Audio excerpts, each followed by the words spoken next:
Hello guys, this is Mushfiqur Rahim here. Mushfiqur Rahim এবং মাহমুদুল্লাহ রিয়াদকে বাংলাদেশ ক্রিকেটের দুই কিংবদন্তি বলা হয়। দুজনই দেশের জন্য অসংখ্য স্মরণীয় ইনিংস উপহার দিয়েছেন, কিন্তু সময়ের সাথে সাথে প্রশ্ন উঠছে তাদের ভবিষ্যৎ নিয়ে।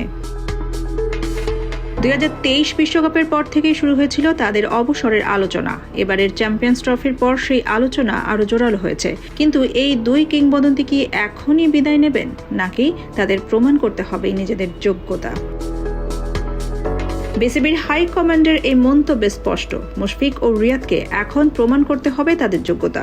কিন্তু প্রশ্ন হলো, এই দুই কিংবদন্তি কি 2027 বিশ্বকাপ পর্যন্ত টিমে থাকবেন, নাকি তাদের বিদায়ের সময় ঘনিয়ে এসেছে? মুশফিকুর রহিম টি-20 ক্রিকেটকে ইতিমধ্যে বিদায় জানিয়েছেন। টেস্টে তার পারফরম্যান্স এখনও সমালোচনার ঊর্ধ্বে, কিন্তু ওয়ানডে ফরম্যাটে তার সাম্প্রতিক পারফরম্যান্স নিয়ে প্রশ্ন উঠছে। 2023 বিশ্বকাপে তার ব্যাট থেকে প্রত্যাশিত রান না আসায় অনেকেই তার স্থান নিয়ে সন্দেহ প্রকাশ করেন।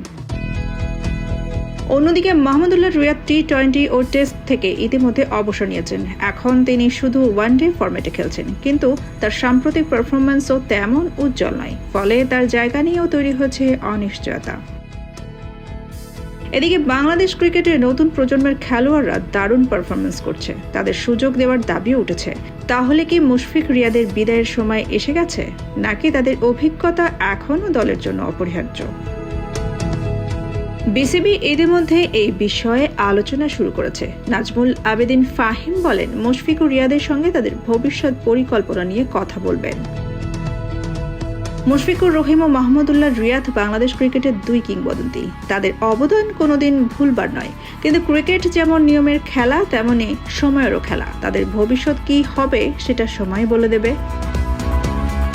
এই দুজনের জন্য শুভকামনা রইল। তারা যাই সিদ্ধান্ত নেন না কেন, বাংলাদেশ ক্রিকেটের ইতিহাসে তাদের নাম চিরস্মরণীয় হয়ে থাকবে। আপনার কি মনে হয়, মুশফিক ও রিয়াদকে এখনই অবসর নেওয়া উচিত, নাকি তাদের আরও সুযোগ দেওয়া উচিত? কমেন্টে জানান আপনার মতামত, আর ভিডিওটি লাইক ও শেয়ার করতে ভুলবেন না। আমাদের চ্যানেল সাবস্ক্রাইব করে থাকুন বাংলাদেশ ক্রিকেটের সব আপডেটের জন্য। ধন্যবাদ। সোনিয়া খান, খবর সংযোগ।